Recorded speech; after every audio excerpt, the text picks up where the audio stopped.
Hello, we're going to go back into our great study of 2 Corinthians, and we're on the downward slope. We're going to go to 2 Corinthians 8 tonight, so let's pray. Father, thank you for this wonderful book and for the teaching that's here. Open it up to us and change us, reveal yourself, and speak through your word and our human words. Amen. All right, so let's look at 2 Corinthians 8, verse 1. And again, tonight I'm going to make you do a whole lot more work, and I'm going to take it easy because we're discussing God. I have a lot of things I want you to work about. Okay, most of this chapter, and a lot of 9, is about one particular topic. If you glance down, can you find something in here that would tell you that's kind of being repeated? If you just glance over it real quickly, can you tell what the subject generally is? One thing just comes up over and over and over. Giving. Maybe too fast. Giving. Talk about generosity and money. So it really is about generosity and money, but it's not about money. Okay, it's the truth. And the situation is the believers in Jerusalem were under such persecution in the Gentile world, in Mesopotamia and Greece and all of this. They were sending back gifts to them to help relieve them because they were under such severe trial. And so an issue here. And so we could talk about the specific issue, but that's not the point. We're going to learn about how God talks about actual financial generosity and then the principles that we can extrapolate from that. So let's read some here. We want you to know, brothers. So what do we know when it says brothers? It reminds us again of what? We're talking to believers. So this is in-house. This is not extra-house. And that's why talking about money and financial generosity or a church, it should be in-house because people outside the house aren't going to understand what the principles are. And so that's one little flag sometimes false teachers or people are gathering money that is not God's way of doing it, would be speaking to outside the house and exposing things that way. Not that you whisper it, but again, it's mostly an in-house discussion. All right, I want you to know, brothers, about the grace of God that's been given among the churches of Macedonia. Macedonia is the area around Greece on the map. For in a severe test of affliction, their abundance of joy and their extreme poverty have overflowed in a wealth of generosity, for their part.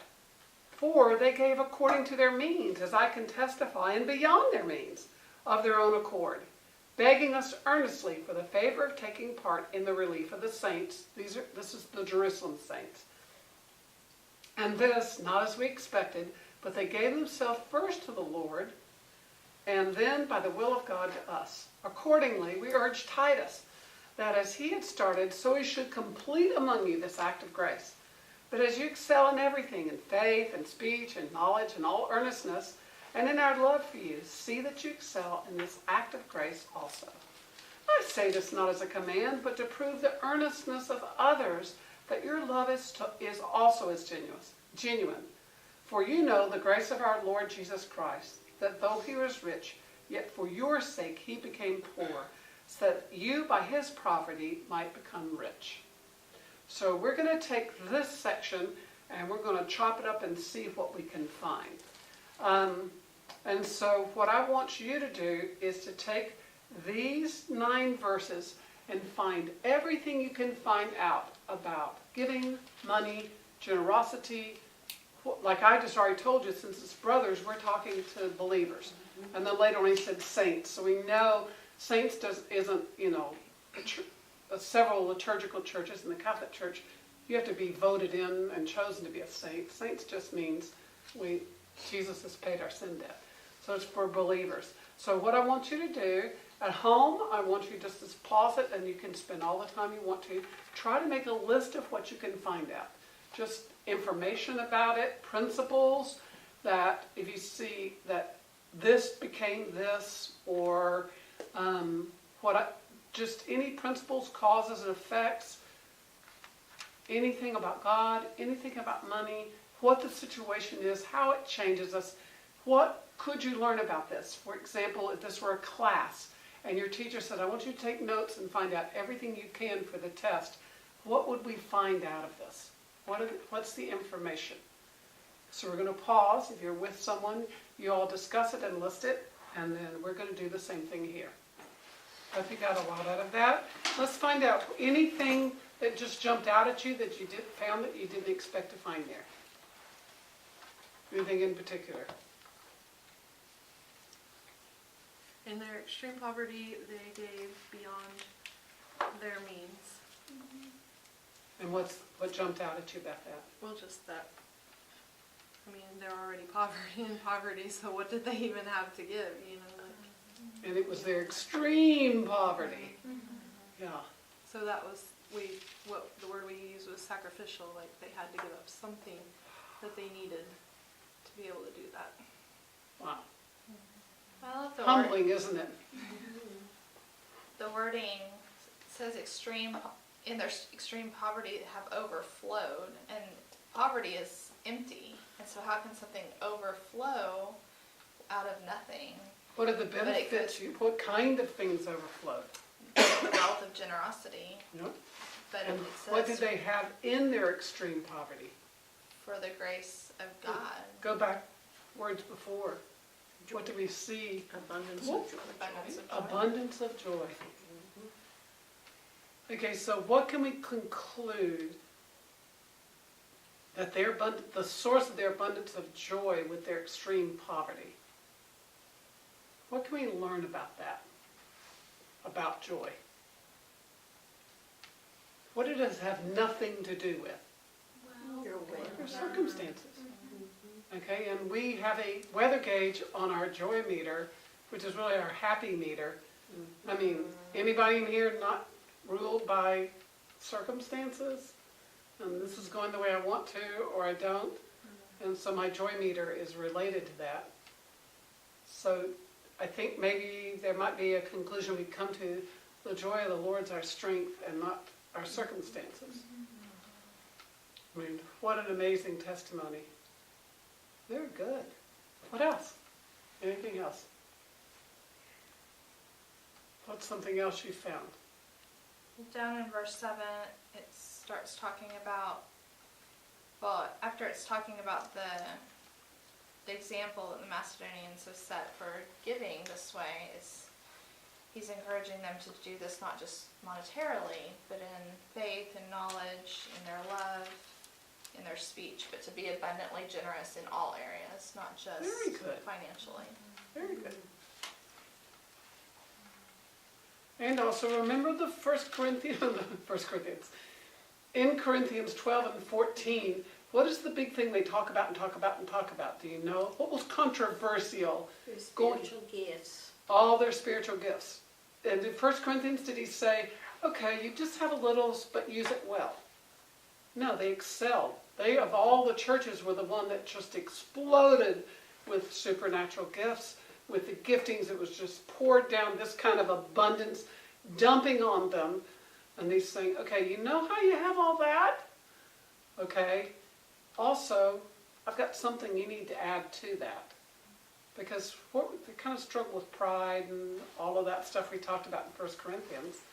And so here we are again saying, oh, this is something that needs to be included in all of those. Very good. Any other thoughts or something you wanted to, till we go down the road, but is there something else? Did it say what you thought it was going to say about giving? I thought begging earnestly to be able to take part in the relief of the saints. I mean, when do you see people begging to help other Christians, in other parts of the world? And look what we have. I know. It's just, From our extreme wealth, we won't give. yes. It's really something, isn't it? Very humbling passage. Yes. Okay, let's go. Yes, Chris.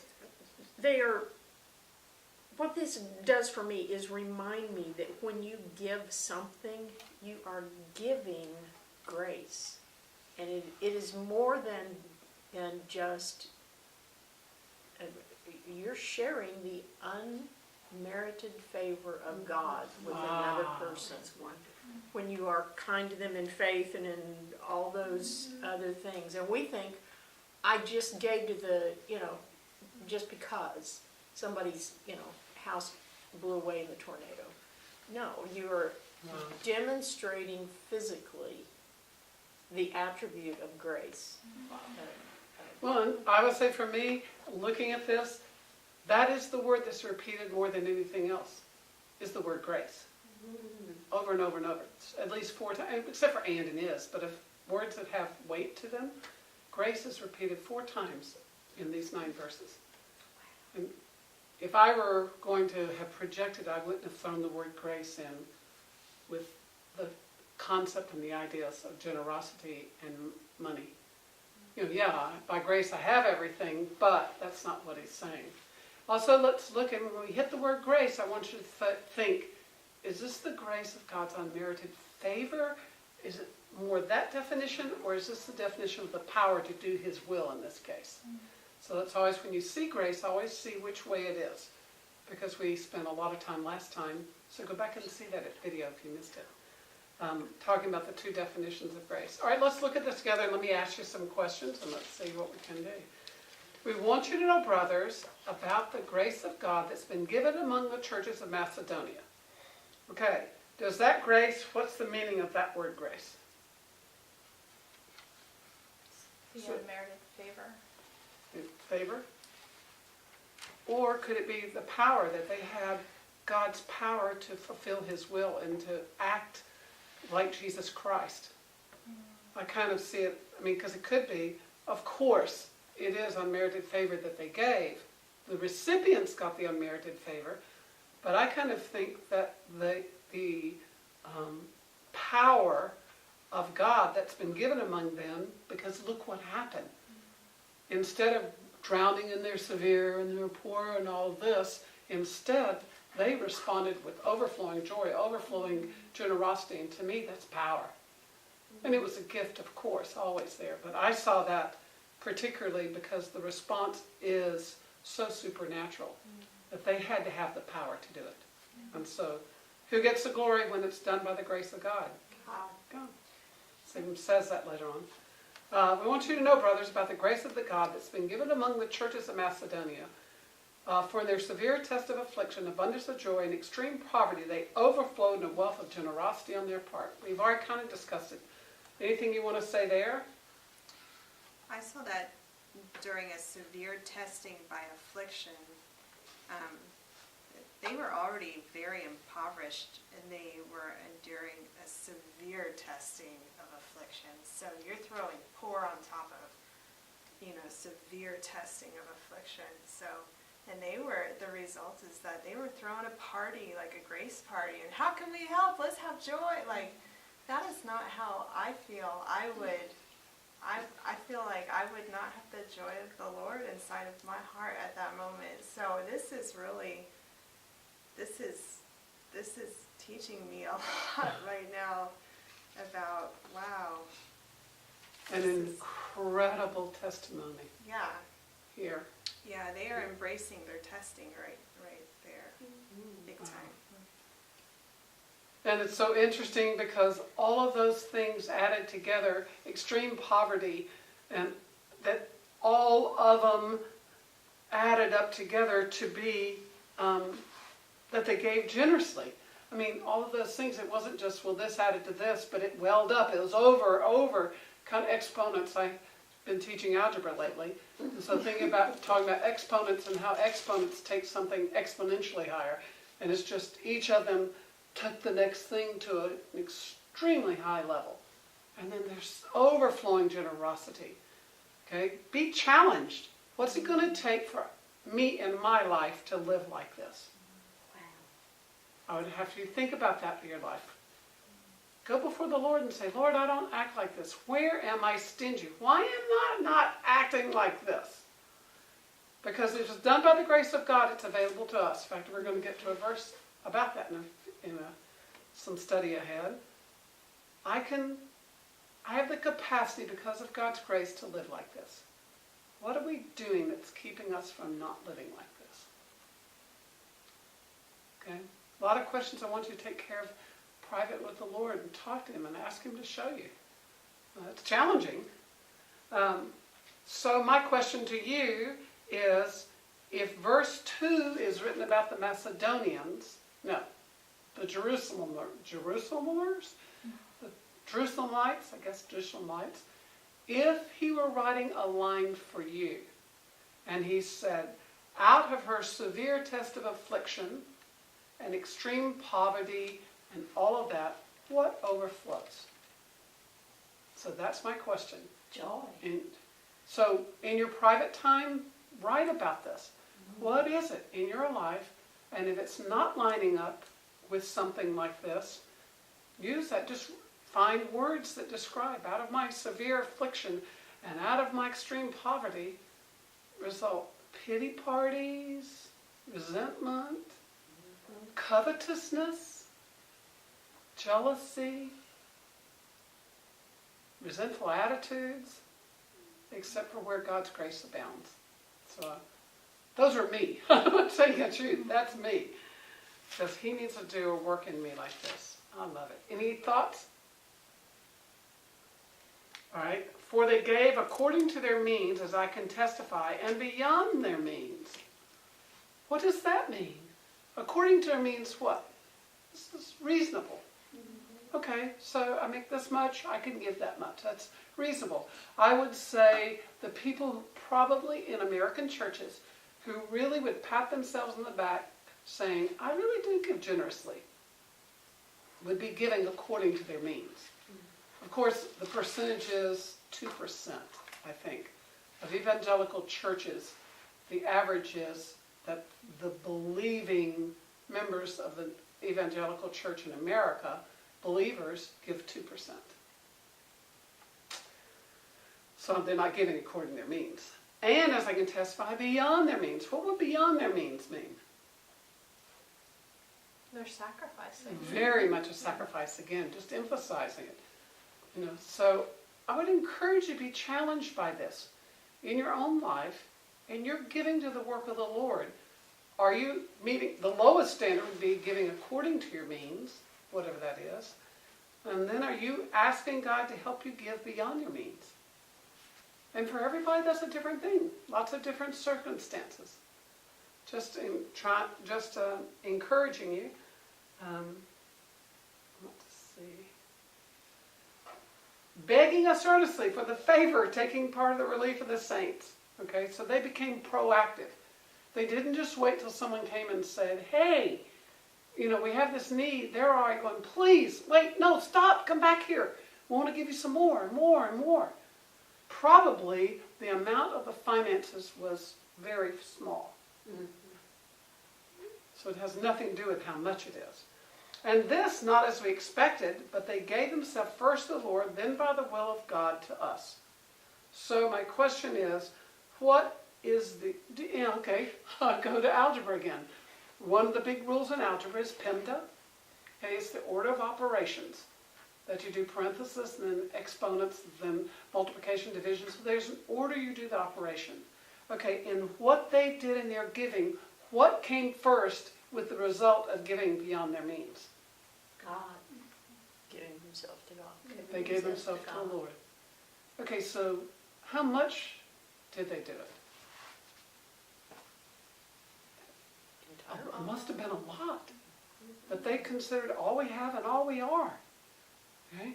This is a good result of affliction. That they end up being like this. I want to be like this.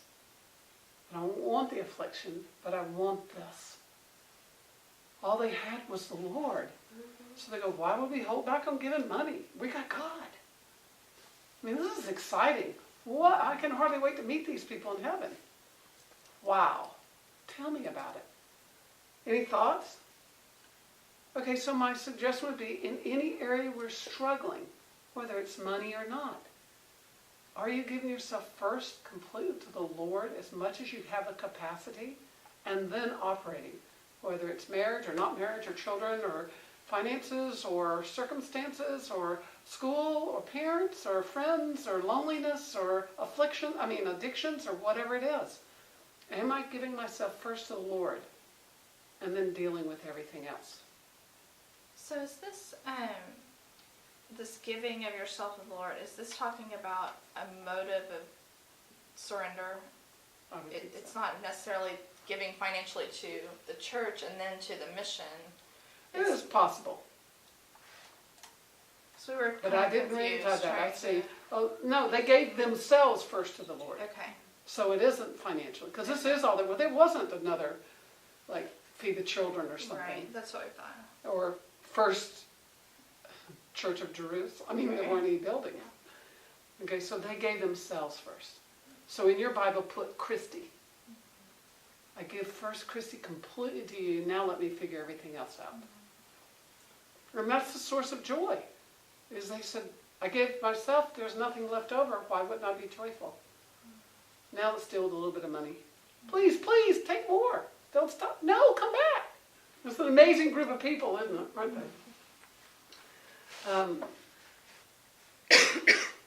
And accordingly, we urge Titus, as he had started, so he is to complete among you this act of grace. Here we are again, calling it grace. It's an act of grace. Because of his immeasurable gift to us, we have the power we want to give to others. Just 4 times it's called grace. But as you excel in everything, and we've talked about this, that they excelled in all the gifts, in 1 Corinthians 13 and 1 Corinthians 12 and 14, all that excelling goes, now, I got one more. You're not completing it. You're just having all this great time, and you're forgetting this is one part of it. So I think Paul is exhorting us to not just work on diligently on all the areas, but listen to what God would tell you about being generous with your money, your time, all of that as well. This would not just be cash, but specifically with our money, it's just unbelievable. The statistics I've heard, of 10% of true believing Christians in America gave only 10%. The number of full-time funded missionaries we could put on the field, I mean, it's just astronomical. The money, it's shameful what the money looks like. And that 10% is certainly it would be no extreme poverty. Because it's 10% of what you have, and we have a lot. I wish I'd gotten the stats for you, because it's extremely humbling and really points a finger at us. Not a burden, but to judge ourselves. Ask.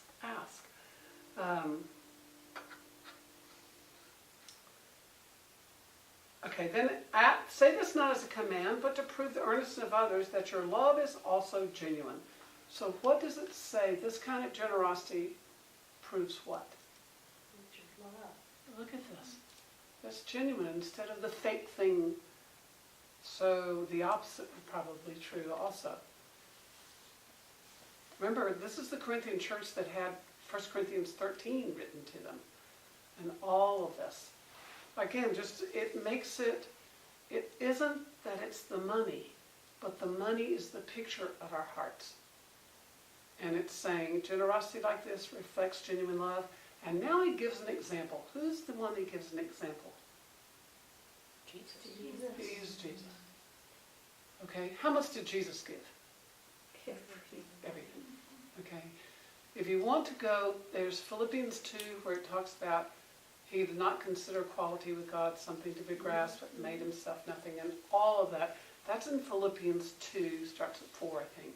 And that passage, again, I just want to give you passages, but that's in Philippians 2 when you want to go to that. And that's talking about he gave up his right to be glorified and humbled himself so completely, even to the point of death on the cross.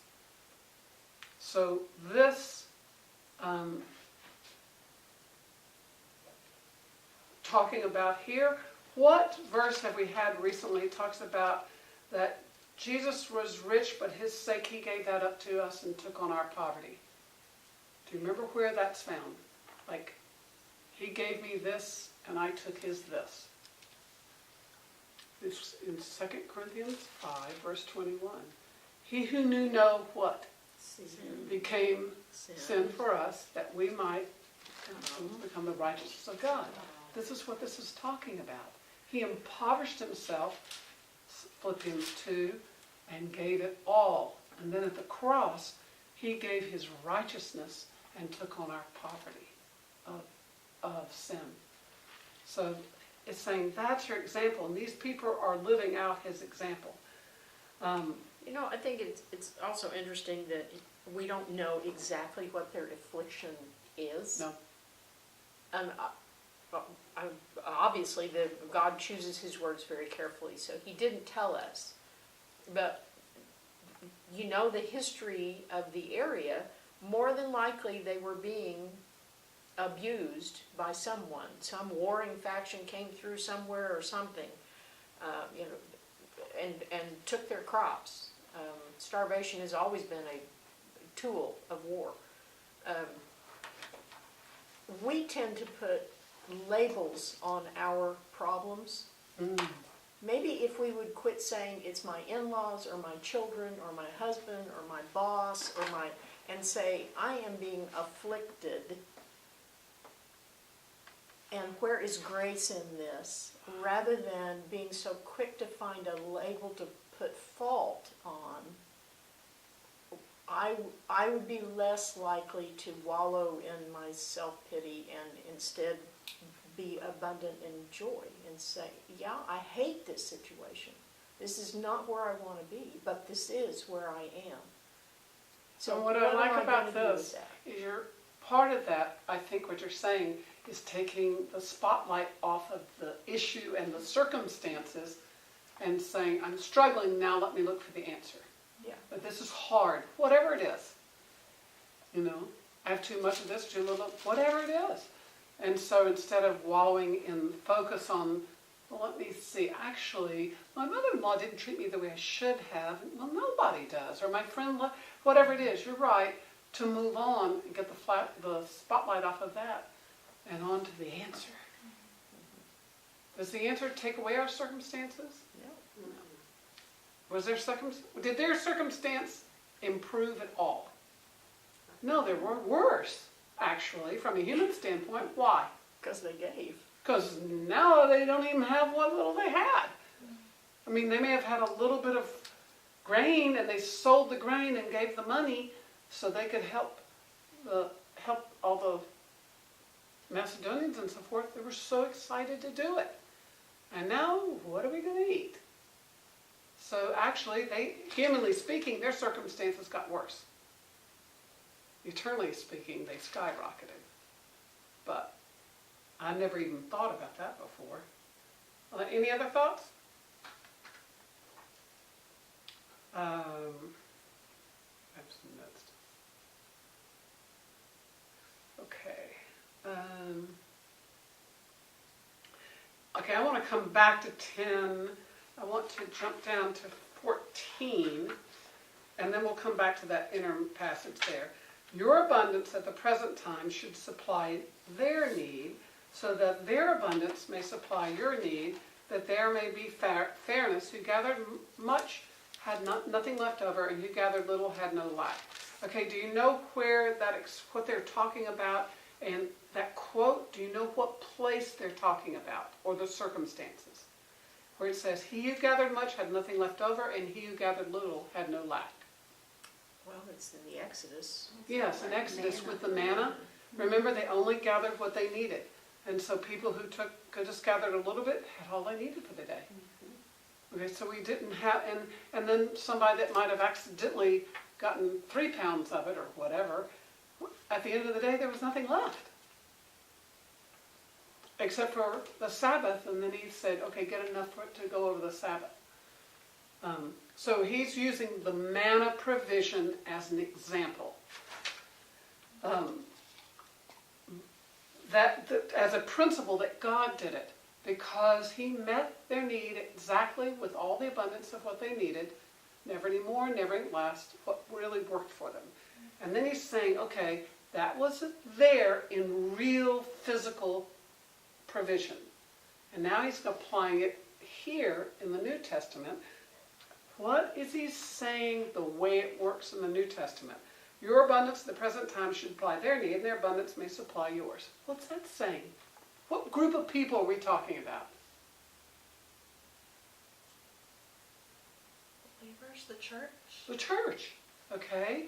We're talking about a New Testament church. And what is this saying we should do in the New Testament church? Meet each other's needs. Yeah, to give and all of this. So when my family's got the flu, you bring meals over, and then when your family gets the flu, I take meals to you. And one of the things I really enjoy that I've just watched details, like somebody has to have an MRI, and she sent out a text to people and said, can anybody take me because I have to take a Valium so I hold really still, or whatever it is, or other kinds of procedures where you're not going to be able to come home, even having your eyes dilated. And I love just that sort of thing. Can anybody give me a lift to do that? And I'm really excited to see that kind of community around. And that's what this is saying, is they're giving to you, and that's your time to give back. But in the big sense, yes. But also in the close community of church, that we are to be in a body where people are meeting each other's needs. Did it say when the pastor tells everybody what to do, they go and do it? No. Okay, so what would you have to know to be able to work in this kind of a community? Verse 14. The needs. Pardon? The needs of everyone. Yeah. I have to know that you're sick. And so if we're not in any kind of relationship, how would I know to bring you? You blessed me. I went, I'm sorry, I'm really sick. Help. And I got blessed with it. With just something that simple. If we don't know what's going on in our lives, and it's exponential now because of the anonymous intimacy of the internet. But I go use texting for this. Get in a community where we can help each other. Even, I've got to go pick my car up. Can somebody take me? All of this. So it takes humility. It takes vulnerability to put yourself out there. And so if you're not living like this, start small. Begin to say, could somebody keep my kids because I have to go to get a root canal? And we start whatever it is. Or could you pick me up at the airport? My husband can't get me. And let's just begin doing this so that we can become intimate and care about each other for the glory of God. Any thoughts? I was thinking about what Christy was saying about when you give, you're actually being a carrier of the grace of God. And the giver has needs that are being met in that moment. The need to be taught how to give, just as much as the receiver has the need to receive in that moment. And so it's not like you're just giving, you're also receiving a discipline. And It is really true. I had someone who wanted to meet some of the needs in our family, particularly service type things. I go, you do so much, please don't. You would rob me? The joy of giving? Please. I have this gift of ability. You're going to rob me of the opportunity to give it to you? And to receive grace? Well, if you put it that way, come fix my plumbing, But it's exactly this. It isn't just one person giving. It's mutuality and the blessing that's on both ends. But you've got to be in this kind of community to live like this. Or it's all anonymous, just shipping it off somewhere. Any other thoughts on this? Okay, I find something very encouraging in verses 10, 11, and 12. And what it's saying is the Corinthians wanted to give and they weren't able to. Okay, let's read what it says. And in this matter, I'll give my judgment. This benefits you, who a year ago started not only to do this work, but desire to do it. So they started up a collection. About a year ago, they were on fire, and they wanted to give. So now finish it doing it well, so your readiness and desiring it may be matched by your completing it out of what you have. So they wanted to give, but something happened. And we don't know exactly what happened. I don't know if they got into a situation so they couldn't send the money, or they thought, wow, things get better, we'll be able to send more money. I don't know why. But about a year ago, he knew they wanted to give, and they weren't able to do it for some reason.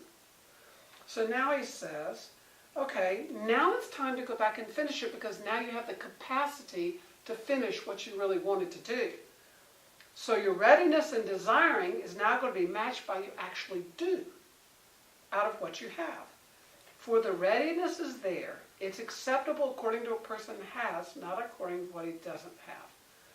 And I had a teacher teach on this, and I went, I get it. What he was trying to say, and I agree with this. Okay? They weren't able to do it. Was their heart ready to give? Okay? Apparently in this, they had the desire. They wanted to do it. For some reason, they weren't able to do it.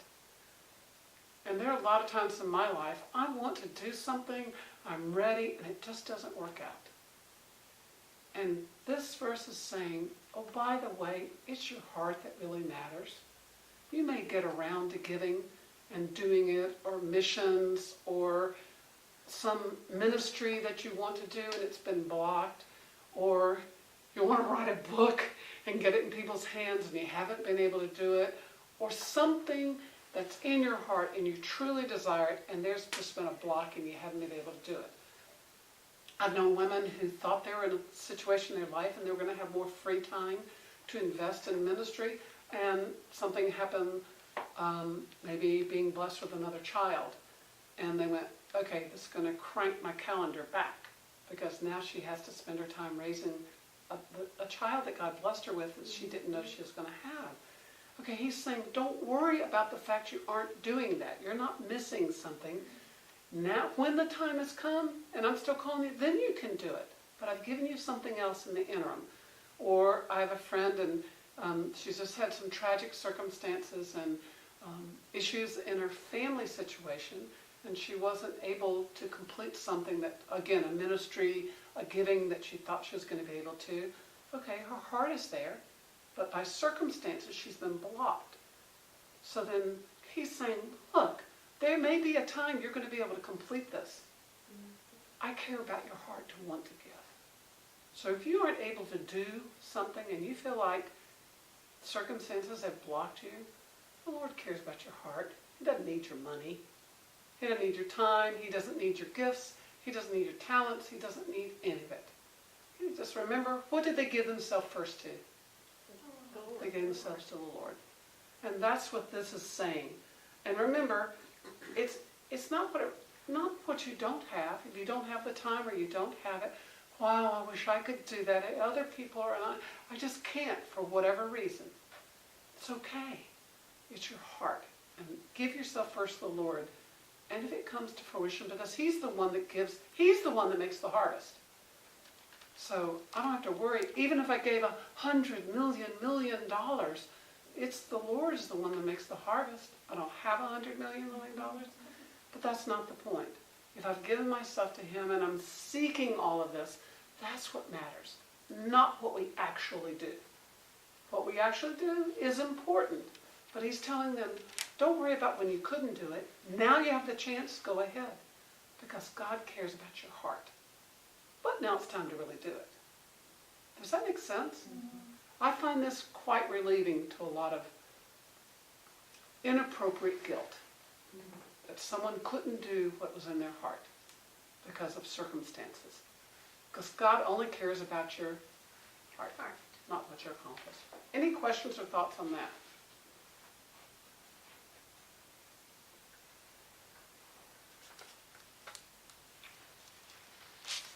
And then look at what He says, because you supply theirs, God is going to take up it doesn't matter. If you don't do it, He'll provide another way. Now, you don't want to miss it because you're rebellious and you're disobedient and you don't care, heart issue. But if you do and you go, but, oh, those little children, I wasn't able to share the gospel. I couldn't go on the mission trip. My daughter got sick and I had to stay home. God doesn't need you. It's okay to not be able to do what you feel called when your heart is His anyway. Because He can do. And look at verse 16. I am misapplying it and taking out of context, but the sum of all this is thanks be to God. Because He provides. He will provide everything those people need in Jerusalem. Paul's just going, you get the chance to share in this act of grace. Why would you give up on it? And last week someone was sharing how they didn't share the gospel with someone, and so it motivated them the next time. that other person wasn't going to miss out on eternity with God because she didn't do it. But not having done it, she was motivated the next time she had the opportunity. Thanks be to God, he's going to do exactly. His kingdom purposes cannot be thwarted by our mistakes, by our not giving, whatever. Any other comments or thoughts?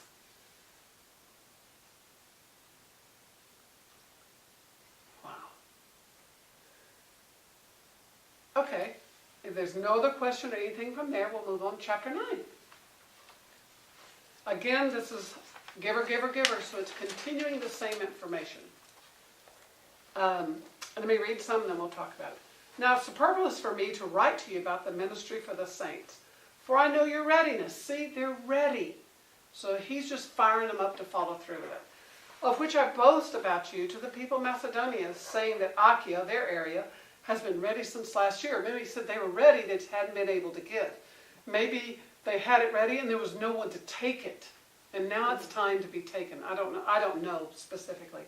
And your zeal has stirred up most of them. So what's that saying has happened?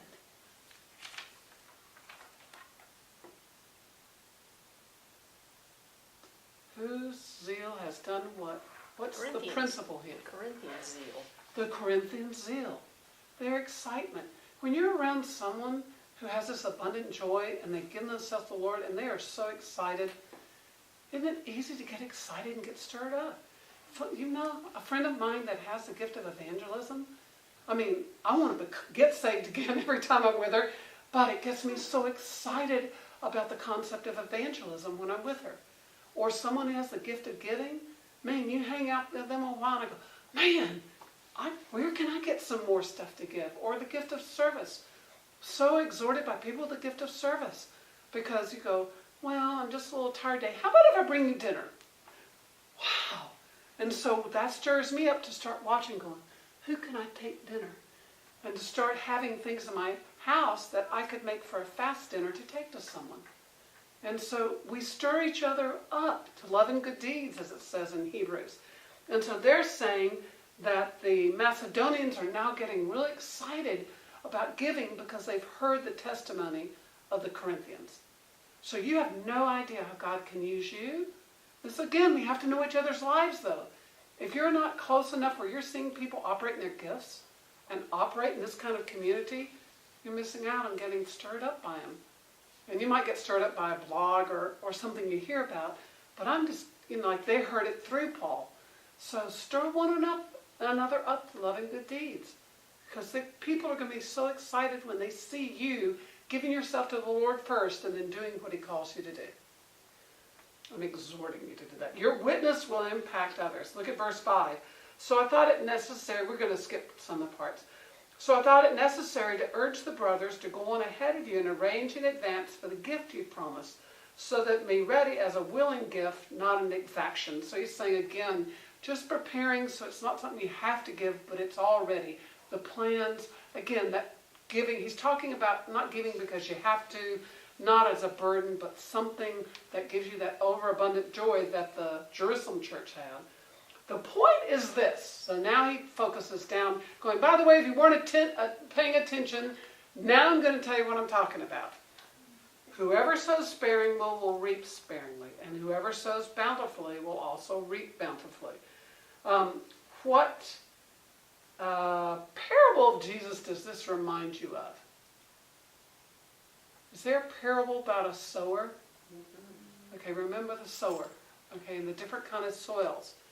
Okay, sometimes when we sow, we don't know what the soil is.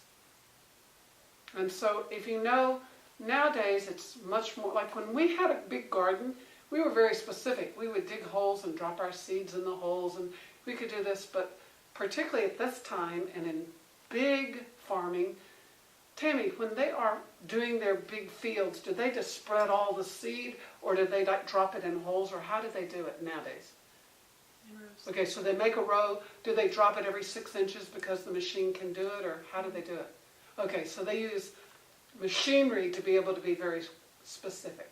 Okay, so in modern technology, you can be more specific like we are in our smaller garden. But at this time, they would have the sack on their shoulders, and they would just throw the seed. They didn't have the technology or ability, and that's why you have hard soil and good soil and rocky soil and that whole parable. But look at the principle here. Whoever sows sparingly will reap sparingly. Whoever sows bountifully will reap bountifully. Okay, so what are we talking about here? Are we talking about agriculture? Although it's an agricultural benefit. It's true. If you just put down a few things and you want a whole, they have some huge farm and they're trying to get their, if they just drop a few seeds, they're going to have maybe 30, 40 little heads of wheat. But if they really can put it out there, then they can, whole thing of wheat and tares. I mean, this is agrarian society that they talk about. Okay, so but what is the principle, the spiritual principle we're talking about here? We can apply it to money and other things. Pardon? Yeah, they're talking about giving in this case. And if you can give generously, you're going to have generous rewards as a result. If you can only do a little. What is it? What do we say? Giving is an act of what? It said over here. Grace. Grace. Who wants less grace?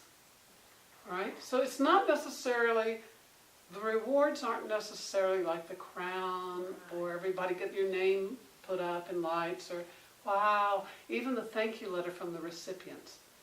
Okay? The real rewards are from the heart of the Lord to you. Okay? And His grace and how you're transformed. When you're generous, you're transformed because you quit being so selfish. I mean, selfishness and pride, that generosity, okay?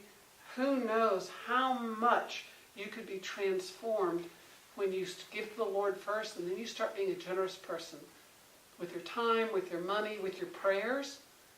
You know, he who prays sparingly will reap sparingly, and he who prays bountifully will reap bountifully in the spirit world. I mean, there's so many things we can do this. Any thoughts that you have with this? I think be Macedonian. Being what? Be Macedonian. They gave themselves to God first. If you want more. Yeah. Yep. That's right. And the reverse is, too much is given, much will be required. So the Jerusalem church, they had nothing, and yet they gave so generously. Okay? And then now, we who have so much time, we have all this stuff. We're the busiest. Okay. But what of it really is of eternal value? How much are we getting back from it? I mean, this is a great principle. And don't remember, you cannot judge the bountiful sowing by visible rewards. Somebody reminded me that this morning.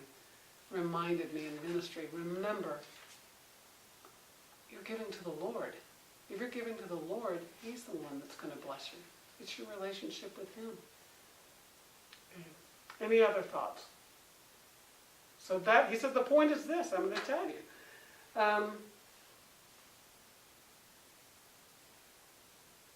Okay, 7 through 11, let's read that. Each one of us must give as she has decided in her heart. Not reluctantly, because we're all women here. Not reluctantly or under compulsion, for God loves a cheerful giver. And He is able to make all grace abound to you, so that having all sufficiency in all things at all times, you may abound in every good work. Okay. Here's what I want you to do. First, I want to say, everyone must, as he decide in his heart, as you feel God. That's not, oh, I think I'll do this. This is very clearly deciding in your heart, listening to the Lord and hearing what He's telling you. Not reluctantly. Everybody knows what reluctantly means. It means under compulsion, feeling like you have to. Okay? Because if you give because you have to, there's no reward in that. God can use your money, just like He could use His money from a very pagan, selfish, evil person. That money could be given and it could bless people, could build a church, it could send out missionaries. Okay, so the source of it could come from anywhere. But under compulsion means I'm going to lose my reward if I'm doing it so people could hear me, like when Jesus was in the temple and the Pharisees made such a big deal of clinking all their coins and making the big noise so everybody would hear them, and then that poor little widow that was over there with her tiny little mites just slipping it in. Okay, the under compulsion we understand. I would say under compulsion by a very charismatic preacher or anyone, simply because they give a good presentation and get you all fired up. Under that compulsion, don't give for that reason either. Okay? Listen to the Lord and listen to Him, and I hope you're exhorted. I hope that this passage in our teaching has stirred you up, that you go, I want to be more generous with my money, with everything. How can we change? How can I do this? But don't do it under the compulsion of that. Okay? Do it because God's called you. Let Him stir you up, but don't let someone talk you into something because you feel responsible. Because He says God loves a cheerful giver. There's a song that Steve Green did, God loves a cheerful giver, ha ha ha ha ha. I don't know if you know that, but I played it a lot for my children. It's a great CD, and you can get it on the internet. Hide them in your heart. So I'm just telling you, if you have little kids, it's a great one. But the cheerful giver, it means hilarious. Hilarion it's the word for hilarious. Think of those group out there, extreme poverty. What do you think they were doing? They were going, yes, yes, whoa, this is so much fun. Whoa, we're basking in grace. This is great. That's what He's talking about. Not frivolous laughing, but that deep, this is that picture of the joy that they had. So He wants you to feel that joy. It may be something that you have to develop as you're learning to grow in this grace. Just like, let's say, evangelism. It's pretty intimidating the first times you do it, or teaching, or all service, all of them. You have to develop the different gifts. And He's saying, this is like that. This is a gift of grace. And develop it so you can go, yes, Lord. Not out of compulsion, but out of delight. Question or thought or anything? It doesn't mean, and it's not always, yes! We're still growing in those graces. And then verse 8, and I want us to really think about it. What I want you to do is, we're going to stop this, and I want you to make a list. Don't look at verse 8. I want you to make a list, and I'm going to repeat it. Hard things, needs, your limits, your regrets, your disappointments, everything in your life that truly, if you could pray about it, you would have it changed. And I'm not being super spiritual saying, well, I know God uses all things. I'm just saying anything that's hard anywhere in your life, where you're limited, your circumstances, people are hard, I would like you to make a personal list. And I'm going to have you pause right here, and I want you to take the time and make a list of every hard thing, every limit, everything that if God said, I really will change it, and I have the ability to, what would you ask Him to change or to make different? Okay? Turn us back on when you're ready. I'll tell you, here in this group, they were writing where I thought I might have to have them use a couple of extra pens. Okay? And what this is telling me, if you're anything like us, there are a whole lot of things we could put on this list. And then you put things you wish you hadn't done, and regrets, and all of this, and our list just starts going like this. Okay? Okay? I want you now to read with me what verse 8 of 2 Corinthians 9 says. Look at your list. And God is able to make all grace abound to you, so having all sufficiency in all things at all times, you may abound in every good work. Okay, remember, good work doesn't mean you built a church. Look what He has available. God is able. Are you able? No. Remember, this is His God to make all grace. What does grace mean? By definition of power, what's the definition of power? It's the ability to do all of God's will. He's able to make part grace or what? All. And abound. This is not like available, give. He didn't use it. He said abound. This is the word that means tsunami. That He can tsunami all grace to you.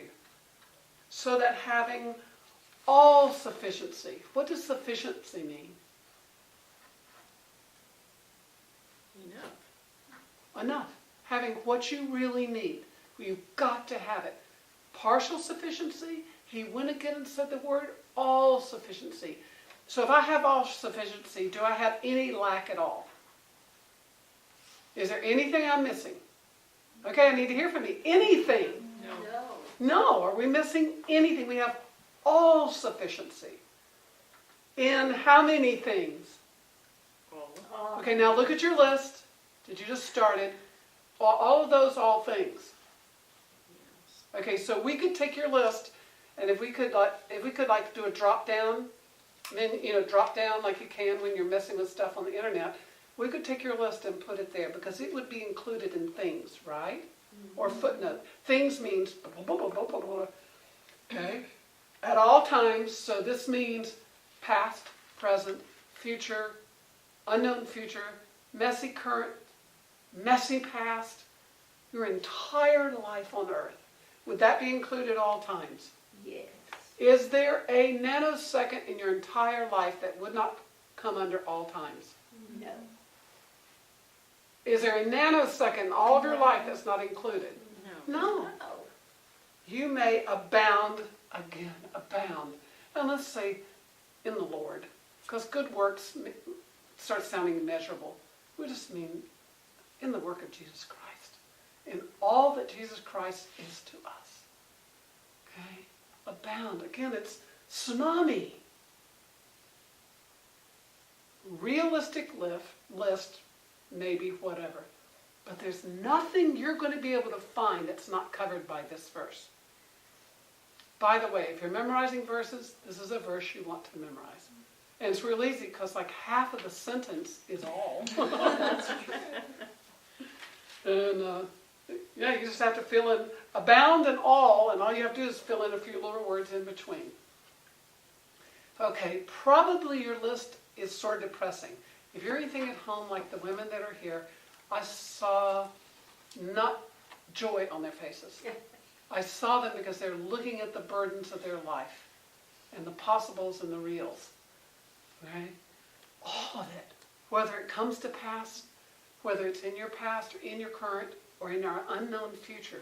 Look what he says. Close your eyes for a second and listen to what I'm telling you about your life and that list. And you could probably add more to your list.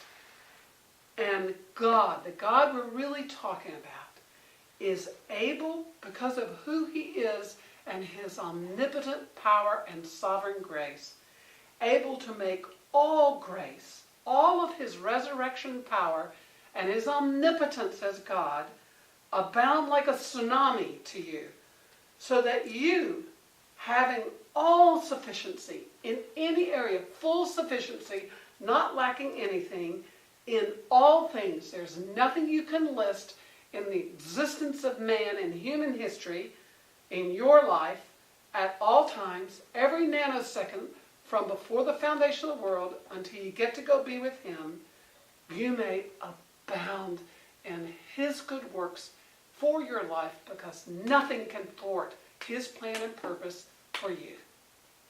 That is a great verse. Okay? I want you to take the time, and you have the pleasure, you might be able to do it at home. I want you to go over that list and think through each of those things. And if you think of more things on the way home, add them. And you take this verse and apply this verse to that. And then the next time you feel, well, I'm short, I can't, I don't have enough. I made a mistake, I should have, I didn't, I would like to. This is messy, this hurts, I've hurt that person.